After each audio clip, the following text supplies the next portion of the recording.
மந்திரி சபையைத்தான் நான் சொல்லுகிறேன். நாங்கள் கோழைகள் அல்ல, ஆயுதம் எந்த தெரியாதவர்கள் அல்ல. பிறக்கிற போதே ஆயுதங்களோடு பிறந்தவன் தமிழன். தமிழ்நாட்டுக்கு காவிரி தண்ணீரை திறந்து விட வேண்டும் என்ற நிலைமை ஏற்பட்டால் முதலமைச்சர் சித்தராமையா ராஜினாமா செய்துவிட்டு ஆட்சியை கலைத்து விட்டு போவார். இந்த 3 மாநிலங்களிலும் வஞ்சகம் செய்கிறது என்று சொன்னார். நான் யாரையும் விமர்சித்து காயப்படுத்த விரும்பவில்லை. ஏன் தமிழக அரசு வழக்கை வாபஸ் வாங்கியது? அதற்கு பின்னர் எம்ஜிஆர் தன்னை இணைத்துக் கொண்டார். பங்காரப்பா தலைமையிலான அரசு வன்முறையை ஏவியது. பெரும்பாலும் தலித் சகோதரர்கள் பொன் விளைகிற பூமியாக கோலார் தங்கேஸ்வரத்தை ஆக்கினார்களே, இன்றைக்கு அனாதைகளாக தெருவில் நிற்கிறார்கள். பெண்கள் மானபங்கம் செய்யப்பட்டார்கள். காவிரி கர்நாடகத்துக்கு தான் சொந்தம், சொல்லுகிறாயா இல்லையா என்று நெஞ்சில் மிதித்தார்கள். இது நெஞ்சு பொறுக்காத காரணத்தால் நான் திருமாவின் கருத்தை ஏற்றுக்கொள்ளுகிறேன். மாய்த்துக் கொள்வதற்காக துளி நீரும் பருகாமல் மடிந்தானே, ஒருமைப்பாட்டுக்கு வேட்டு வைக்காதே பிரதம மந்திரிக்கு சொல்லுகிறேன். நான் முதலமைச்சர் ஜெயலலிதாவுக்கு சொல்லிக் கொள்ளுகிறேன். அனைத்து கட்சி கூட்டத்தை கூட்ட வேண்டும் என்று சொல்வது உங்கள் முகதர்சனத்தை பார்க்க வேண்டும் என்பதற்காக அல்ல. பயம் லேசாக நரேந்திர மோடி மனசுக்குள் ஊடுருவும். ஒரு சொல்லுக்கு கட்டுப்பட்டு காக்கி சட்டை அணியாத ராணுவம் போல திருமா என்ற ஒரு சொல் எந்த கட்டளையை பிறப்பித்தாலும் அதை சிறமேல் ஏற்றுக்கொள்ளக்கூடிய பட்டாள வரிசையிலே இருக்கிற விடுதலை சிறுத்தைகளே, மதிப்புமிக்க பத்திரிகையாளர்களே, ஊடகையாளர்களே, சிறந்தாழ்ந்த வணக்கம். நிறைவுரை ஆற்றுங்கள் நிகழ்ச்சியின் தலைவரே என்றேன். நான் எவ்வளவோ வலியுறுத்தியும் இல்லை, என் அண்ணன் நிறைவுரை ஆற்றட்டும் என்று சொல்லுகிற ஒரு பாசமிக்க சகோதரனை நான் பெற்றிருப்பதால் இந்த பாசமும் அன்பும் அரசியல் எல்லைகளை கடந்தது. நெடுநாட்கள் பல ஆண்டுகளாக எங்கள் இருதயங்களை வருடி கொண்டிருப்பது, அது விடுதலை புலிகள் பிரச்சனையாக இருக்கட்டும், ஈழத்தமிழர் பிரச்சனையாக இருக்கட்டும், தமிழகத்தின் வாழ்வுரிமை காக்கின்ற பிரச்சனையாக இருக்கட்டும், ஒரே குரலில் தான் திருமாவளவனின் குரலும் வைகோவின் குரலும் இருக்கும்.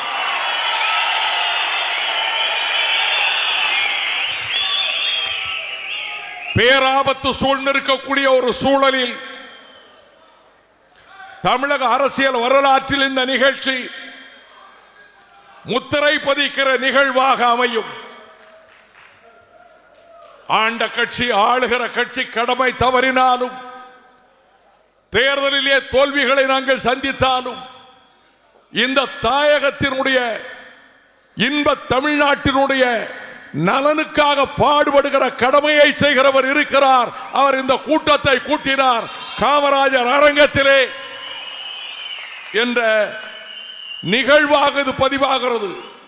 மத்திய அரசாங்கத்தினுடைய உளவுத்துறையை சேர்ந்தவர்கள் இங்கே வந்திருக்கிறார்கள். எங்கள் ஊரை ஏடுகளிலே பதிவேறு செய்வதற்கான காலமும் நேரமும் இல்லாவிட்டாலும் பத்திரிகையாளர்கள் பலர் இங்கே வந்திருக்கிறார்கள். இன்றைய நிலையை திட்டவட்டமாக மத்திய சர்க்காருக்கு தெரிவிக்க வேண்டிய நிர்பந்தத்திலே நாங்கள் இருக்கிறோம். நேற்றைய தினம் உச்ச நீதிமன்றத்திலே தீர்ப்பு. தீபக் மிஸ்ரா தலைமையிலான அமர்வின் தீர்ப்பு. காவிரி மேலாண்மை வாரியத்தை 4 வார காலத்திற்குள் மத்திய அரசு அமைக்க வேண்டும் என்ற தீர்ப்பு. இந்த தீர்ப்பு வெளிவந்த சில மணி நேரத்திற்குள்ளாக ஒரு நாடாளுமன்ற உறுப்பினர் நான் பதவியை ராஜினாமா செய்கிறேன் என்கிறார். சட்டமன்ற உறுப்பினர்கள் பதவியை ராஜினாமா செய்வோம் என்கிறார்கள். 2 நாட்களுக்கு முன்னாலே வந்த செய்தி, உச்ச நீதிமன்றத்தின் தீர்ப்பு தமிழ்நாட்டுக்கு காவிரி தண்ணீரை திறந்துவிட வேண்டும் என்ற நிலைமை ஏற்பட்டால் முதலமைச்சர் சித்தராமையா ராஜினாமா செய்துவிட்டு ஆட்சியை கலைத்துவிட்டு போவார் என்னெல்லாம் அரசியல் ரீதியாக டெல்லிக்கு ஒரு நிர்பந்தம், காங்கிரஸ் கட்சியும் சரி பாரதிய ஜனதா கட்சியும் சரி தந்து கொண்டிருக்கிற நேரத்தில் அமைதியின் வடிவமாக ஒரு மாநாட்டை திருமாயிங்கே நடத்தி கொண்டிருக்கிறார். காவெல்லாம் களை கரும்பு, காடெல்லாம் குலை கரும்பு, கோடெல்லாம் மாடெல்லாம் கருங்குவளை, வயலெல்லாம் நெருங்குவளை, கோடெல்லாம் மடவண்ணம், குளமெல்லாம் கடலன்ன, நாடெல்லாம் நீர்நாடு, தனையொவ்வா நிலமெல்லாம் என்று சேக்கிழார் வர்ணித்த காவிரி எனும் பொன்னியாறு மருங்கு வண்டு சிறந்தார்ப்ப மணிப்பு ஆடை அது போர்த்தி கருங்கயல் கண் விழித்தொங்கி நடந்தாய் வாழி காவேரி என்று இளங்கோ வர்ணித்த காவிரி ஆயிரக்கணக்கான ஆண்டுகளாக தொல் தமிழ் குடியினுடைய சட்டபூர்வமான பாத்திய உரிமை கொண்டிருக்கக்கூடிய காவிரி சிங்களத்திலே இருந்து 2000 பேரை கொண்டு வந்து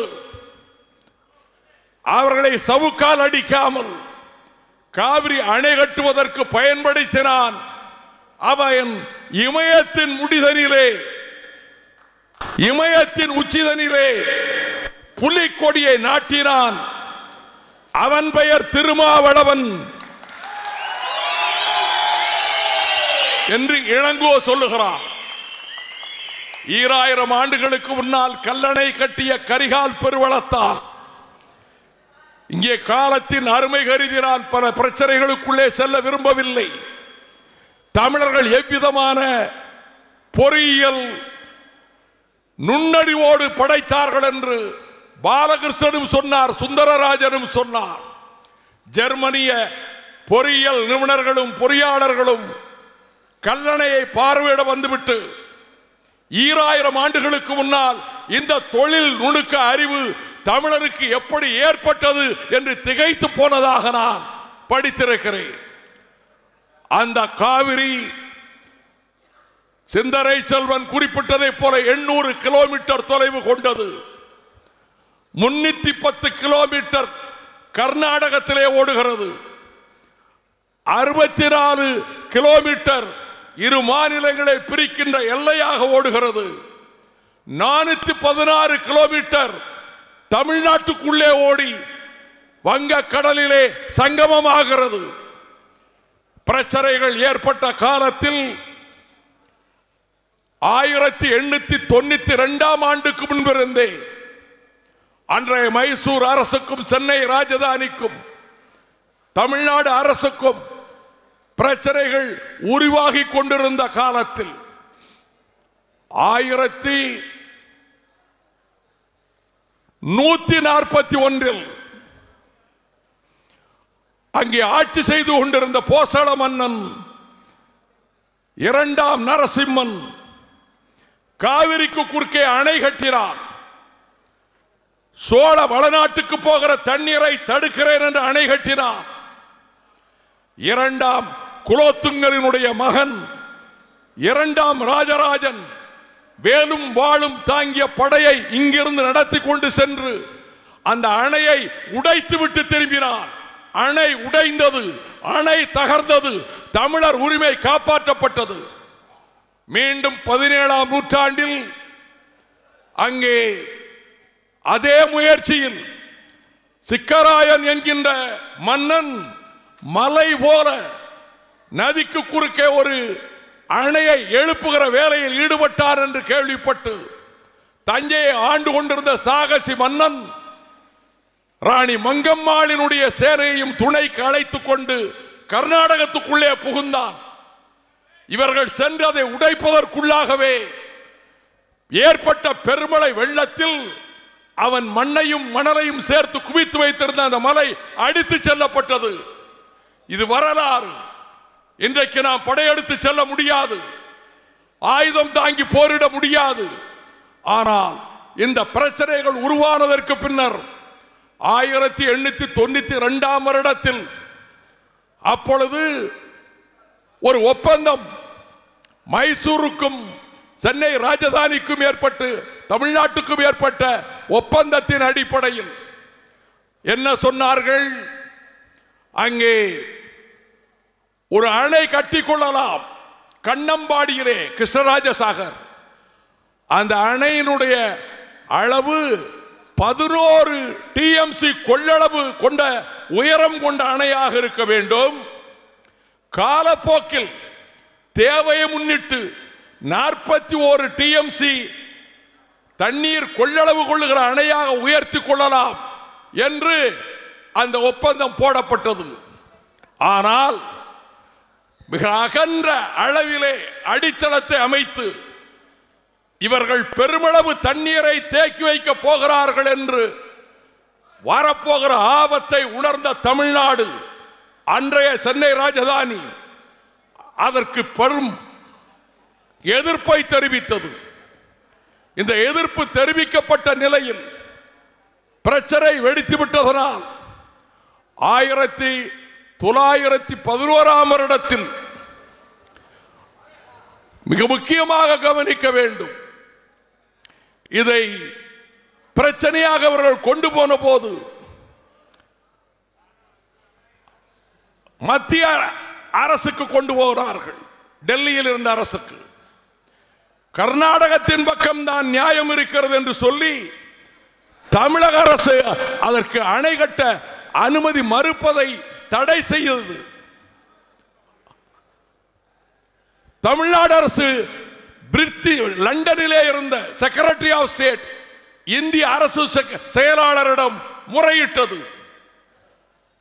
அன்றைய இந்திய அரசு செயலாளர் செக்ரட்டரி ஆஃப் ஸ்டேட் முடிவெடுத்து தமிழ்நாட்டின் பக்கம் தான் நியாயம் இருக்கிறது, அவர்கள் அதிக அளவு தண்ணீர் தேக்கிக் கொள்ளக்கூடாது என்று பிரச்சனை வெடித்து, ஏனெனில் இதற்கு மத்தியில் 1911 ஆண்டில் ஹென்றி கிரிஃபித் என்கின்ற நீதிபதியை கொண்டு ஒரு விசாரணை மன்றம் அமைக்கப்பட்ட போது அந்த விசாரணை மன்றம் கர்நாடகத்துக்கு ஆதரவாக தீர்ப்பு கொடுத்தது. சட்ட போராட்டம் இன்று நேற்று ஏற்பட்டதல்ல. அதற்கு பிறகுதான் லண்டனில் இருந்த செக்ரட்டரி ஆஃப் ஸ்டேட் அந்த உத்தரவை ரத்து செய்தார். 1924 ஒப்பந்தம் ஏற்பட்டது. அந்த 24 ஒப்பந்தத்தின்படி கர்நாடகம் 44.827 TMC தண்ணீர் கண்ணம்பாடி அணையிலே கிருஷ்ணராஜ சாகர் அணையிலே தேக்கிக் கொள்ளுகிற விதத்தில் அணை கட்டிக் கொள்ளலாம். தமிழ்நாடு மேட்டூரில் 93.50 TMC கொள்ளளவுள்ள அணையை கட்டிக் கொள்ளலாம் என்ற முடிவெடுக்கப்பட்டது. இந்த முடிவெடுக்கப்பட்டு 1929 கண்ணம்பாடி அணை கட்டப்பட்டது. கிருஷ்ணராஜ சாகர் 1934 மேட்டூர் அணை கட்டப்பட்டது. இந்த பின்னணியில் இந்த ஒப்பந்தத்தில் இருக்கக்கூடிய 10வது பிரிவு, அதனுடைய உட்பிரிவுகள் 3 50 ஆண்டுகள் கழித்து மீண்டும் மறு ஆய்வுக்கு வருகிற பொழுது அதில் எந்த மாற்றத்தையும் செய்யக்கூடாது என்று 24 ஒப்பந்தமே சொல்லுகிறது. 74 மறு ஆய்வு செய்ய வேண்டும் என்றாலும் உட்பிரிவு 10 உட்பிரிவு 3 யாரும் மாற்ற முடியாது. உபரி நீரை பகிர்ந்து கொள்வதை மாற்ற முடியாது. இங்கே குறிப்பிட்டதை போல, திருமா அவர்கள் குறிப்பிட்டதை போல, கடைமடையிலே இருக்கிறவனுக்குத்தான் உரிமை.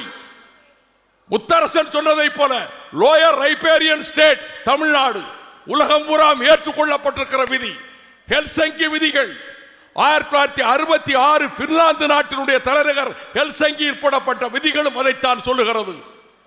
2004 ஜெர்மனியில் பெர்லினில் வகிக்கப்பட்ட பெர்லின் விதிகளும் ரைபேரியன் ஸ்டேட் கீழ்மடையில் இருக்கிறானே அவனுடைய உரிமையை பகிர்ந்து படித்துக் கொள்ள முடியாது.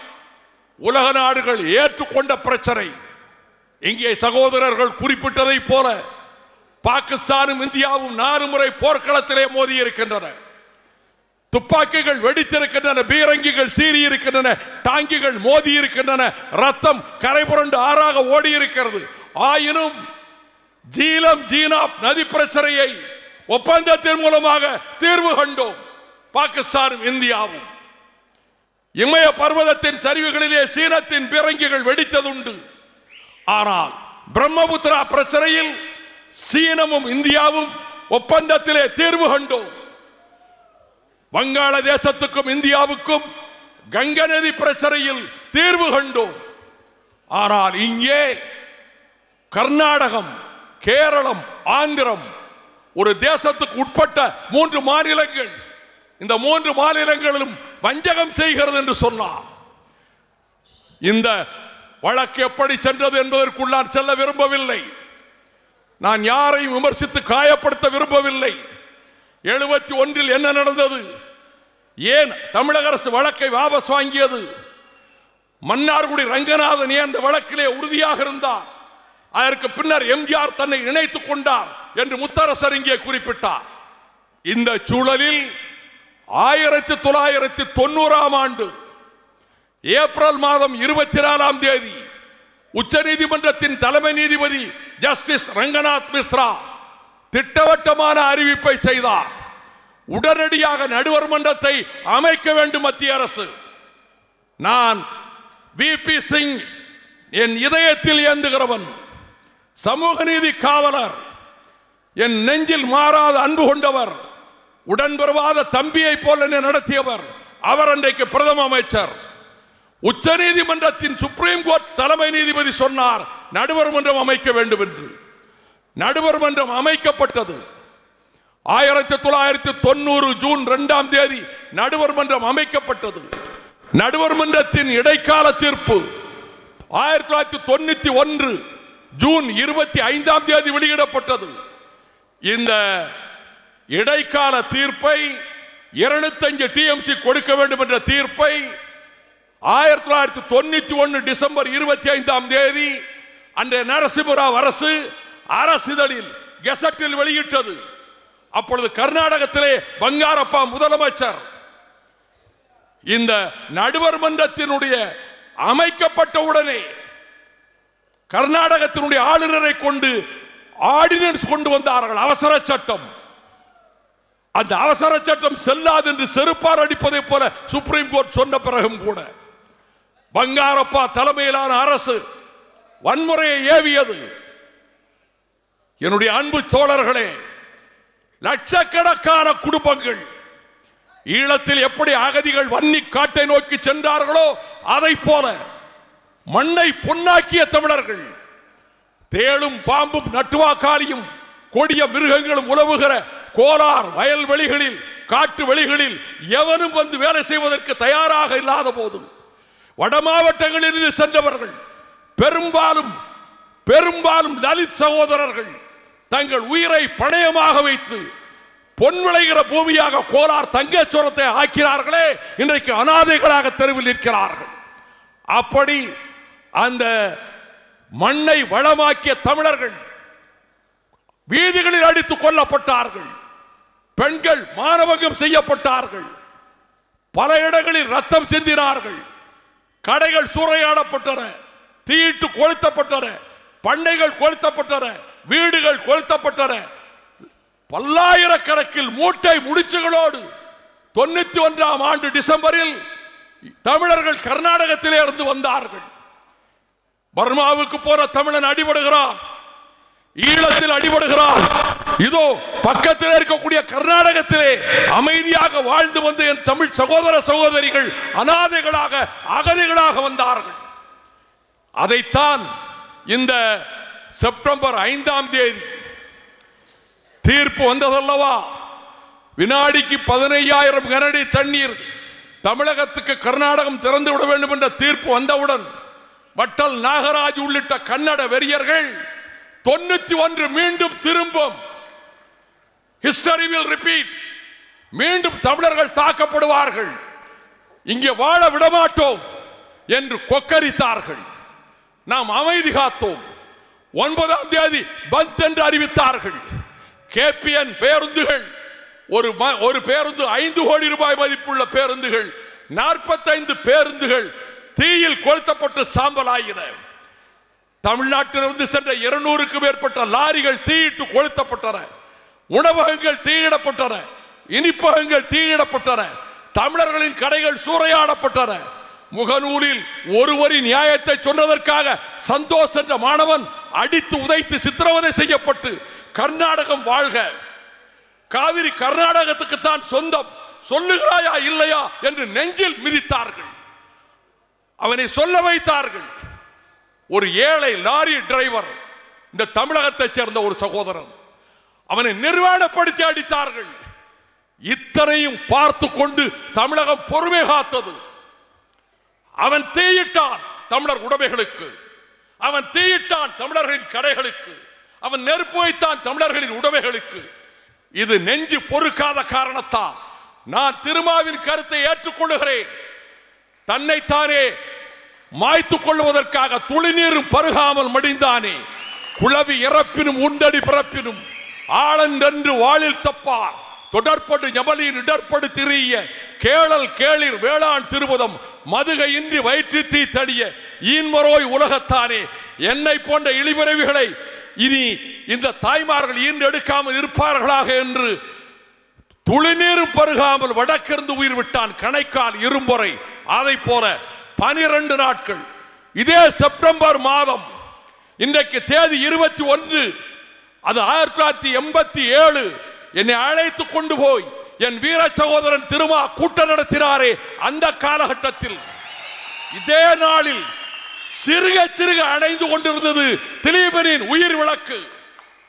இதே தேதியில் தான் பிரபாகரன் மடியிலே தலை வைத்தவாறு அவன் படுத்திருந்த காட்சி. இதே தேதியில் 21, 26 அவன் உயிர் பிறந்தது.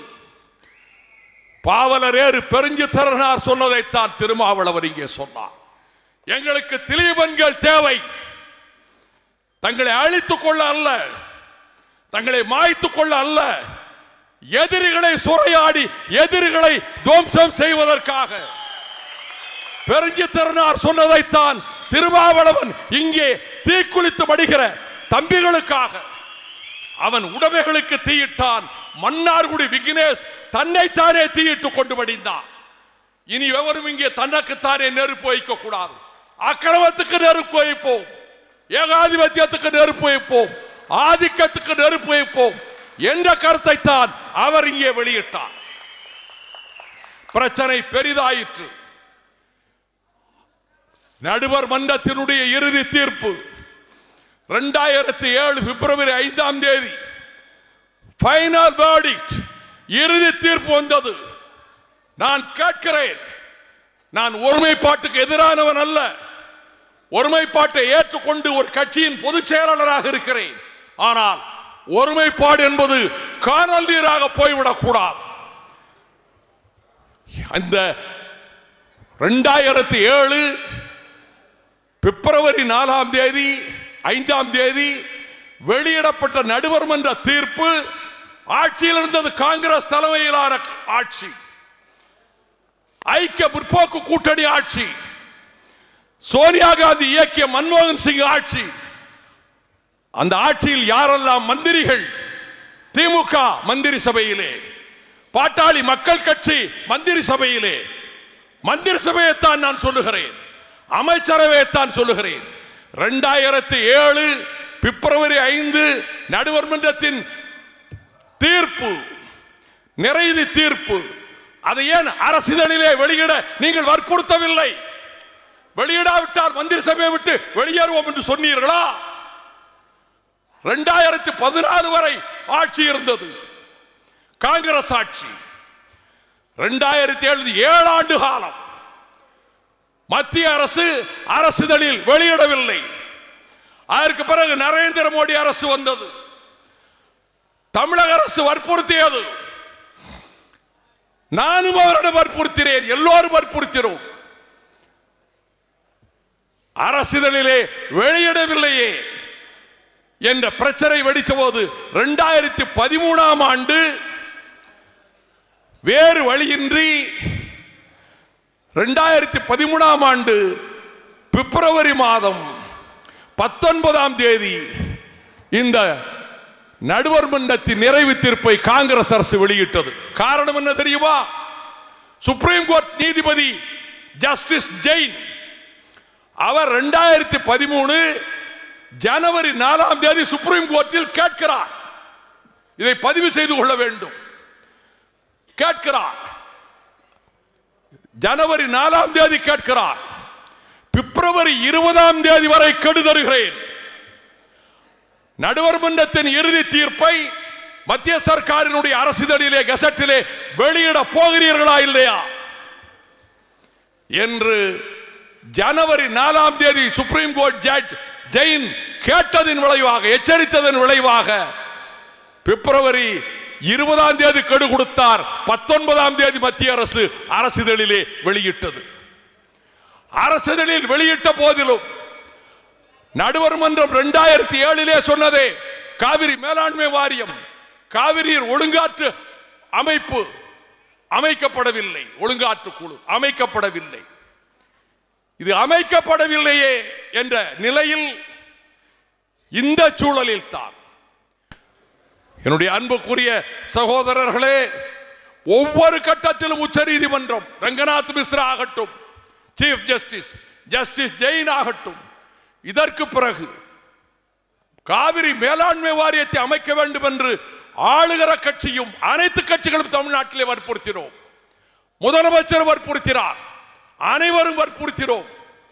ஆனால் நேற்றைய தினத்தில் வாதங்கள் நடைபெற்றுக் கொண்டிருந்த வேளையில் நீதிபதிகள் தீபக் மிஸ்ராவும் உடனிருந்த நீதிபதியும் அவர்கள் கேட்கிறார்கள், காவிரி மேலாண்மை வாரியத்தை ஏன் அமைக்கவில்லை?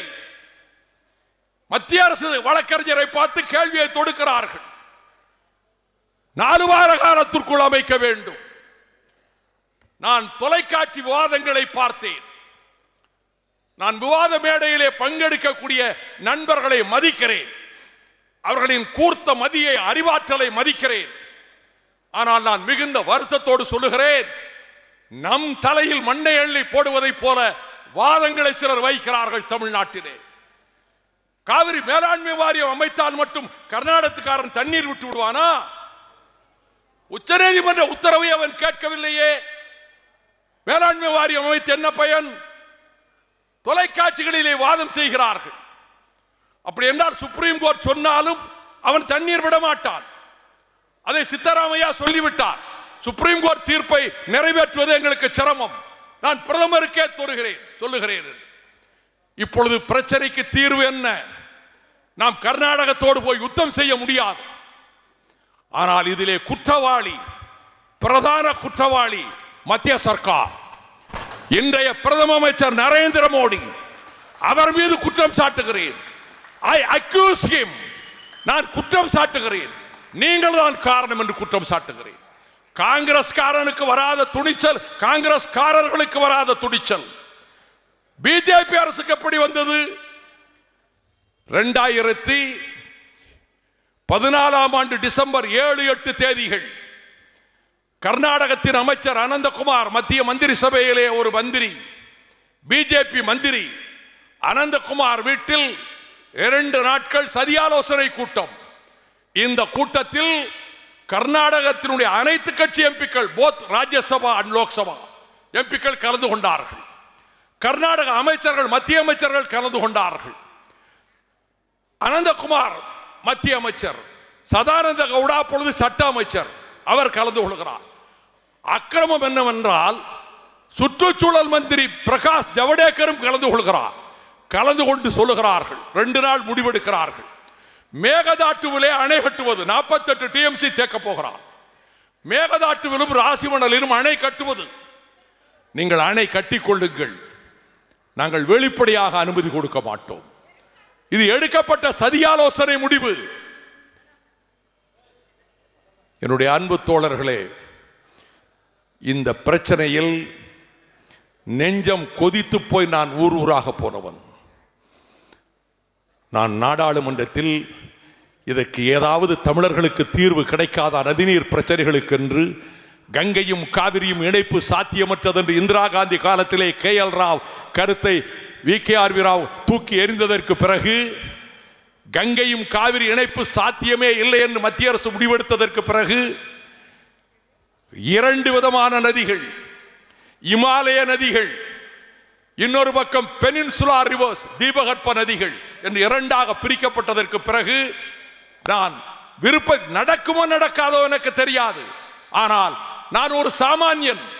நாடாளுமன்றத்தில் நதிகள் இணைப்புக்காக ஒரு மசோதா கொண்டு வந்த போது அண்ணன் குமரி அனந்தன் சொன்ன அந்த கருத்தை வலியுறுத்தி, எப்படி தேசிய நெடுஞ்சாலைகள் என்று சொல்லுகிறீர்களோ அப்படி மாநிலங்களுக்கு இடையிலே ஓடுகிற அத்தனை நதிகளையும் தேசிய நதிகளாக, நேஷனல் ரிவர்ஸாக அறிவியுங்கள். நான் மாநில சுயாட்சிக்கு குரல் கொடுக்கிறவன் தான் சொல்லிவிட்டு, நதிகள் இணைப்பு என்பது இமாலய நதிகளின் இணைப்பு பின்னால் நடக்கட்டும். தீபகற்ப நதிகளின் இணைப்புக்கு நான் இந்த மசோதாவை கொண்டு வந்திருக்கிறேன். அது நடக்காமல் போகலாம். ஆனால் பங்கேற்ற அத்தனை கட்சி எம்பிக்களும் என்னை ஆதரித்து பேசினார்கள். இந்தியாவில் 3 மாத காலம் ஒவ்வொரு வெள்ளிக்கிழமை மாற்று வெள்ளிக்கிழமையிலே விவாதம் நடைபெற்றது. நான் தன்னடக்கத்தோடு சொல்லிக் கொள்கிறேன், என் தம்பிமார்கள் என்பது நான் சொல்லிக் கொள்கிறேன். நான் மறுமலர்ச்சிக்கு திராவிட முன்னேற்ற கழக கண்மணிகளிடம் எந்த உரிமையோடு சொல்லுவேனோ அதை போல விடுதலை சிறுத்தைகள் தம்பிமார்களிடம் நான் உரிமையோடு சொல்லிக் கொள்கிறேன். 1950 குடியரசானதிலிருந்து இந்த 66 வருடத்தில் நதிகள் இணைப்புக்காக மாநிலங்களுக்கு இடையிலே ஓடுகிற நதிகளை தேசிய நதிகளாக்க வேண்டும் என்பதற்காக எந்த ஒரு மசோதாவும், தனிநபர் மசோதா இந்த 66 ஆண்டுகளில் இந்திய நாடாளுமன்றத்தில் வாதிக்கப்பட்டதில்லை. 3 மாத காலம் அந்த மசோதாவை முன்வைத்து விவாதத்துக்கு கொண்டு வந்தவன் அடியேன் வைகோ என்ற தகுதியோடு இங்கே பேசுகிறேன்.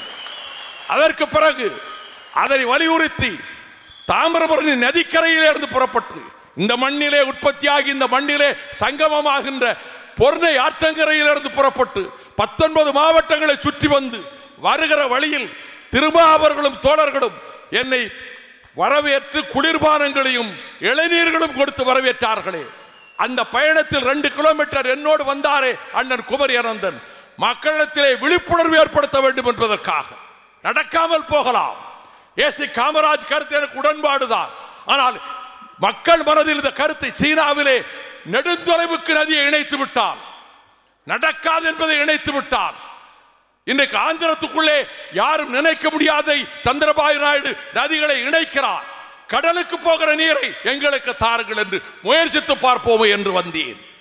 அந்த நதி இணைப்புக்காக நடந்தேன். மாநாடு நடத்தினோம் பல்லடத்திலே. கேன்சர் நோயில் மரணவாசலிலே இருந்து VP சிங் வந்தார். புற்றுநோயிலே துடிதுடித்து கொடுத்த VP சிங் வந்தார். அந்த பல்லட மாநாட்டிலே பேசினார். இது அற்புதமான கருத்து, வரவேற்க வேண்டிய கருத்து. நதிகள் இணைப்பு இந்த மசோதாவை கொண்டு வந்த இந்த அடியேனை பாராட்டியது மட்டுமல்ல, இது முன்னெடுத்து செல்ல வேண்டும் என்பதற்காகவே நான் இந்த மாநாட்டில் கலந்து கொள்கிறேன் என்று பேசினார். இன்றைக்கு நினைவிழந்து 7 ஆண்டுகளாக படுத்த படுக்கையாக கிடக்கிறாரே பிரியரஞ்சன் தாஸ் முன்சி, நான் மதிக்கின்ற மிகப்பெரிய நாடாளுமன்ற உறுப்பினர். ஜார்ஜ் பெர்னாண்டஸை போல, வாஜ்பாயை போல நினைவில்லாமல் 7 வருடமாக படுத்த படுக்கையாக கிடக்கின்ற பிரியரஞ்சன் தாஸ் முன்சி வேடச்சந்தூர் மாநாட்டுக்கு வந்து நாங்கள் ஏற்றுக்கொண்டோம் என்று சொன்னார். நாளை பதவியேற்க போகிறார் மன்மோகன் சிங் பிரதமராக. முதல் நாள் போய் சந்திக்கிறேன்.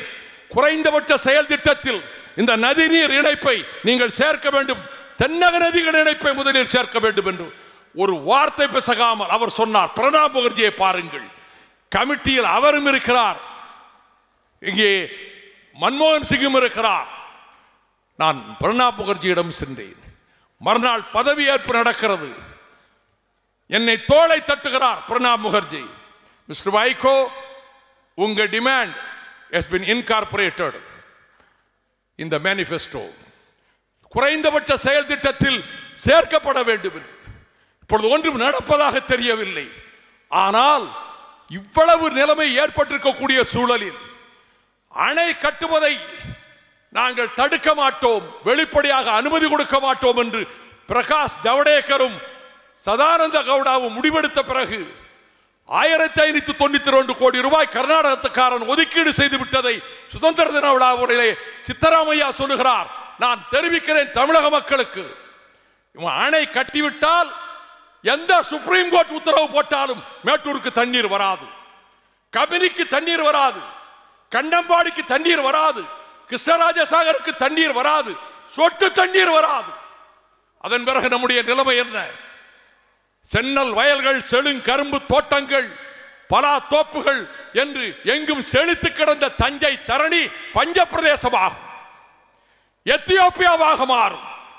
பசியும் பட்டினியுமாக நமது பிள்ளைகள் எலும்பும் தோலுமாக தென்னிந்தியாவினுடைய நெற்களஞ்சியம் என்று போற்றப்பட்ட தஞ்சை தரணி பிச்சை பாத்திரம் ஏந்தும். நேற்றைக்கு சேல் எரிவாயு எதிர்த்து ட்ரிபியூனலில் வாதாடுகிற போது சொன்னேன், the granary of South India, Tanjore is going to become a begging bowl. ஒரு பிச்சை பாத்திரமாக போகிறது, எங்களுக்கு அழிவு வருகிறது என்று குறிப்பிட்டேன். அதனால் தான் இதை தடுப்பது எப்படி, என்ன வழி யோசியுங்கள். நான் மிக சாமானியன், எந்த அதிகாரத்திலும் இல்லாதவன், அதிகார கனவுகளோடு வாழாதவன். ஆனால் நான் இன்றைக்கு இந்த மண்ணில் பிறந்தவன், இந்த புண்ணிய பூமியில் பிறந்தவன், ஆயிரக்கணக்கான ஆண்டுகளாக பெருமையோடு வாழ்ந்த இந்த தமிழகத்திலே பிறந்தவன். என்ன நடக்க போகிறது, இது எப்படி தடுக்க போகிறோம் என்று கருதி ஊர் ஊராக சென்றேன். ஒரு மாத காலம் என் வேனில் கட்சி கொடி கட்டவில்லை, என் காரில் கட்சி கொடி கட்டவில்லை. என்னோடு வந்த தோழர்கள் எந்த காரிலும் கட்சி கொடி கிடையாது, எந்த ஊரிலும் கட்சி கொடியோடு என்னை வரவேற்க அனுமதிக்கவில்லை. தமிழ் மக்களே வாருங்கள் என்று திமுக, அதிமுக, விடுதலை சிறுத்தைகள், தமிழ்நாட்டில் உள்ள எல்லா கம்யூனிஸ்டுகள், எல்லா கட்சிகளும், காங்கிரஸ், பிஜேபி உட்பட, என் சில இடங்களில் PMK உட்பட எல்லா இடங்களில் கைத்தறி போட்டார்கள். நான் சொன்னேன், யாருக்கு வேண்டுமானாலும் ஓட்டு போடுங்கள், தேர்தலில் நீங்கள் முடிவெடுத்துக் கொள்ளுங்கள், நான் ஓட்டு கேட்டு வரவில்லை. ஆனால் இந்த தமிழகம் அழிவை நோக்கி போய்கொண்டிருக்கிறது. நம் எதிர்கால சந்ததிகள் நம்மை மன்னிக்க மாட்டார்கள். அவன் அணை கட்டப் போகிறான், எப்படி தடுப்பது? மத்திய சர்க்கார் அதனுடைய அலுவலகங்கள் ஸ்தம்பிக்க வேண்டும், மத்திய சர்க்கார் அலுவலகங்கள் இயங்கக்கூடாது, மொத்த தமிழர்கள் படையெடுக்க வேண்டும். ஆயுதம் ஏந்தி அல்ல, கடப்பாரை தூக்கி கொண்டல்ல, அறவழியில் போராடுவோம். அந்த கூட்டத்துக்குத்தான் திருமாவர்கள் சிந்தனை செல்வரை தஞ்சை திலகர் திடலுக்கு அனுப்பி வைத்தார். ஒரு மாத காலம் நாங்கள் ஊர் ஊராக சுற்றினோம். இன்றைக்கு அதே ஆபத்து இருக்கிறது, அதைவிட பேராபத்து. அணை பாதுகாப்பு மசோதாவை நிறைவேற்ற துடிக்கிறது நரேந்திர மோடி அரசு, மன்மோகன் சிங் அரசு கொண்டு வந்தது. இது கேரளத்தின் வஞ்சகமான அதிகாரிகள் எந்த முல்லை பெரியாருக்கு வஞ்சகம் செய்ய அங்கே ஒரு சட்டத்தை கொண்டு வந்தார்களோ அதே சட்டத்தின் சாராம்சம் தான் டேம் சேஃப்டி பில், அணை பாதுகாப்பு மசோதா. இது நிறைவேற்றப்பட்டால் அந்தந்த மாநிலங்களிலே இருக்கிற அணைகளை குறித்த முழு அதிகாரமும் அந்த மாநில அரசுகளுக்கு தான் உண்டு, அந்த மாநில அரசுகள் அமைக்கின்ற தண்ணீர் ஆணையத்துக்கு தான் உண்டு. இதுதான் இந்த மசோதாவின் சாராம்சம். இதில் அழிவுக்கு போவது எந்த மாநிலமும் அல்ல தோழர்களே, இந்தியாவில் தமிழ்நாடு மட்டும்தான். எந்த மாநிலமும் பாதிக்காது, தமிழ்நாடு தான். 3 பக்கத்தில் 3 மாநிலங்கள். பாலாற்றிலே அணை எழுப்புகிறான், எங்கள் அதிகாரம் என்கிறான். கன்னடத்துக்காரன் நம்மை அழிக்க துடிக்கிறான். கேரளம் முல்லை பெரியார் பென்னிக்குக் அணையை உடைப்போம், புது அணை கட்டுவோம் இன்றும் கொக்கரிக்கிறது. இந்த அணை பாதுகாப்பு மசோதா நிறைவேறிவிட்டால் அதன் பிறகு நாம் எதுவுமே பாதுகாக்க முடியாது. இதை எதிர்க்க என்ன வழி? மத்திய அரசு, நான் தெரிவித்துக் கொள்ள விரும்புகிறேன், நான் மன்மோகன் சிங்கிடம் சொன்னேன், கம்யூனிஸ்ட் தோழர்கள் கோபித்துக் கொள்ள மாட்டார்கள், அவர்களுக்கும் இதே கருத்தில் உடன்பாடு உண்டு. நான் சொன்னேன் அவரிடத்தில், அணை பாதுகாப்பு மசோதாவை நீங்கள் நிறைவேற்றினால் பிற மாநிலங்களில் இருக்கக்கூடிய அணைகள் அந்த மாநில அரசுகள் தான் முடிவெடுக்கும் அதிகாரம் என்றால் நாங்கள் எங்கள் வாழ்வு அழிந்து போகும். அப்படி ஒரு நிலைமை ஏற்பட்டால் நாங்கள் சோவியத் ரஷ்யாவினுடைய நிலைமைக்கு தள்ளப்படுவோம். சோவியத் மண்டலத்திலே எழுந்த, உக்ரைனில் எழுந்த குரல், கசகஸ்தானில் எழுந்த குரல், உஸ்பெகிஸ்தானில் எழுந்த குரல், லட்வியாவில் எழுந்த குரல், லித்துவேனியாவில் எழுந்த குரல், ஜார்ஜியாவில் எழுந்த குரல் எங்கள் தமிழ்நாட்டிலும் எழும். ஆம், நீங்கள் அந்த அணை அவனுக்குத்தான் அதிகாரம் என்றால் நெய்வேலி எங்களுக்கு மட்டுமே அதிகாரம் என்று சொல்லக்கூடிய நிலைமை ஏற்படும். டாங்கி தொழிற்சாலை ஆவடி எங்களுக்கு மட்டுமே அதிகாரம். துப்பாக்கி தொழிற்சாலை திருச்சி எங்களுக்கு மட்டுமே அதிகாரம். இதற்காக என் மீது இறையாண்மைக்கு எதிராக பேசியதாக வழக்கு தொடுத்தாலும் நான் அதை பற்றி கவலைப்பட போவதில்லை. நாங்கள் அழிவை நோக்கி செல்லுவதா எச்சரிக்கை செய்வதற்காகத்தான் பேசினார். நான் கேட்கிறேன், இவ்வளவு அக்கிரமம் செய்தானே, தமிழ்நாட்டில் கடைகளை உடைத்தோமா? பேருந்துகளுக்கு தீயிட்டோமா? கோயம்பேடு பேருந்து நிலையத்தில் 65 பஸ்கள் பேருந்துகள் கர்நாடக அரசு பதிவெண்களை கொண்ட பேருந்துகள் நின்று கொண்டிருந்தன. ஒரு பேருந்து மீது கூட ஒரு கல் விழவில்லை. அத்தனை பேருந்துகளும் காவல்துறை பாதுகாப்போடு கர்நாடக எல்லை வரை கொண்டு போய் சேர்க்கப்பட்டது. நாங்கள் கோழைகள் அல்ல, ஆயுதம் எந்த தெரியாதவர்கள் அல்ல. பிறக்கிற போதே ஆயுதங்களோடு பிறந்தவன் தமிழன். நாங்கள் அமைதி காக்கிறோம். ஒருமைப்பாட்டுக்கு வேட்டு வைக்காதே. பிரதம மந்திரிக்கு சொல்லுகிறேன், மேகதாட்டுவில் அணை கட்டினால் இந்திய ஒருமைப்பாடு அணை உடையும். நான் என்னை பொறுத்தமட்டில் மற்றவர்கள் மன்னித்துக் கொள்ள வேண்டும். இது அவரவர்கள் கருத்தை சொல்ல முடியும். ஏசி காமராஜ் கருத்தை லோகநாதன் பதிவு செய்தார். பூவுலக நண்பர்கள் கருத்தை சுந்தரராஜன் பதிவு செய்தார். இரண்டுக்கும் இடம் கொடுக்கிற ஜனநாயக தளம் விடுதலை சிறுத்தைகள் நடத்துகிற கருத்தரங்கம் என்று திருமாவளவன் சொன்னார். அந்த அடிப்படையில் நான் சொல்லுகிறேன், நானே ஊர் ஊராக போய் சொல்வேன். ஒருமைப்பாடு எதற்காக? எங்களுக்கு என்றைக்கு இருந்தது இந்தியா? பிரிட்டிஷ்காரன் வருகை இந்தியா கிடையாது. நாங்கள் அழிந்து போக வேண்டுமா? ஒருமைப்பாட்டை பாதுகாக்க வேண்டுமானால் 4 வார காலத்துக்குள் காவிரி மேலாண்மை வாரியம் அமைப்பது மட்டுமல்ல, இந்த குறுக்குச்சால் ஓட்டுகிற புத்தியோடு நிபுணர்கள் என்ற பெயரில் குள்ள நரிகளை அங்கே கொண்டு வந்து திணித்து எங்களுக்கு கேடு செய்ய நினைக்காதீர்கள். அல்லது உச்சநீதிமன்றத்திலே தவணை கேட்கலாம், தள்ளி போடலாம். என்ன இருந்தாலும் தீர்ப்பை கர்நாடகம் ஏன் மதிக்க வேண்டும்? அவன் அணை கட்டிக் கொள்ளட்டும் நினைத்தால் நிச்சயமாக சொல்லுகிறேன், நாங்கள் பஞ்ச பிரதேசத்திலே பஞ்சை பராரிகளாக பிச்சைக்காரர்களாக வாழ்கிற நிலைமை எங்களுக்கா? கரிகால் பெருவளத்தான் வழியில் வந்த எங்களுக்கா? ஒருபோதும் ஏற்க மாட்டோம். அப்படிப்பட்ட நிலைமை வரும் என்றால் ஒருமைப்பாடு கேள்விக்குறியாகும். மத்திய அரசை நான் குற்றக்கூட்டிலே நிறுத்துகிறேன். நான் முதலமைச்சர் ஜெயலலிதாவுக்கு சொல்லிக் கொள்ளுகிறேன், அனைத்து கட்சி கூட்டத்தை கூட்ட வேண்டும் என்று சொல்வது உங்கள் முகதர்சனத்தை பார்க்க வேண்டும் என்பதற்காக அல்ல.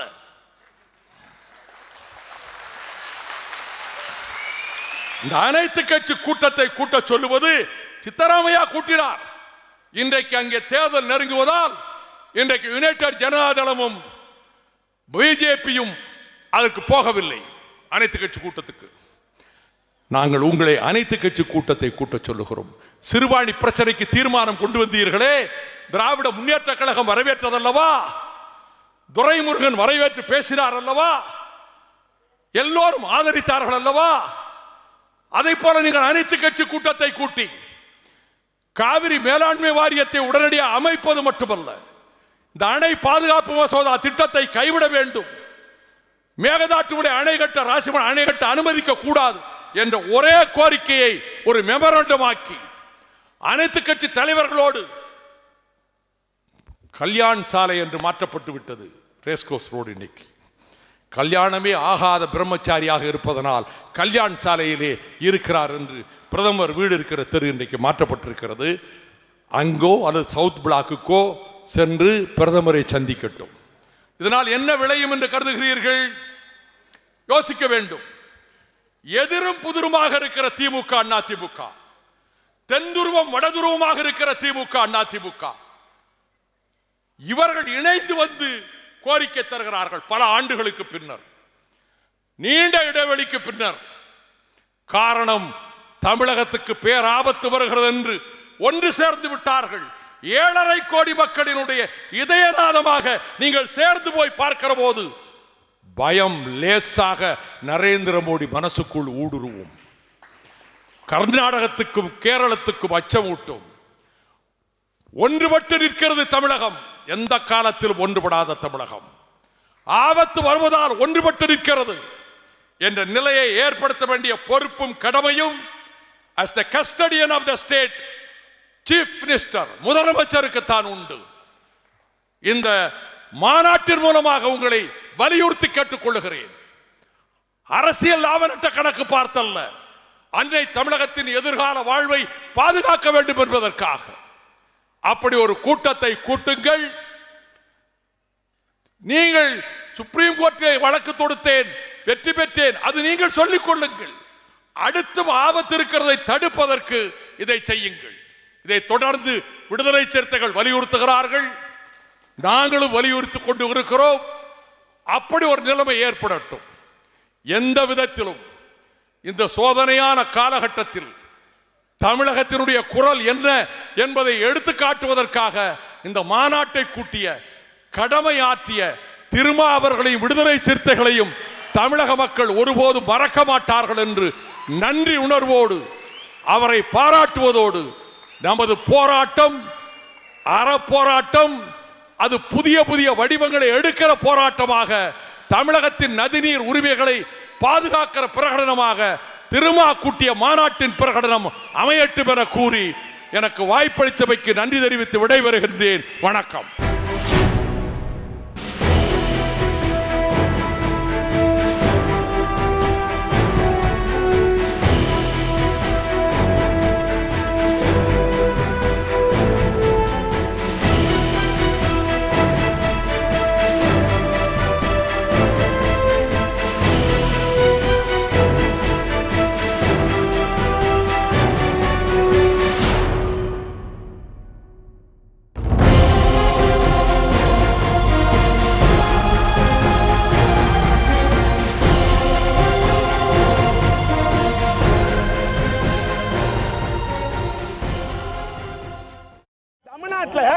இன்னைக்கு பிரதான எதிர்க்கட்சியில என்ன பண்ணுது?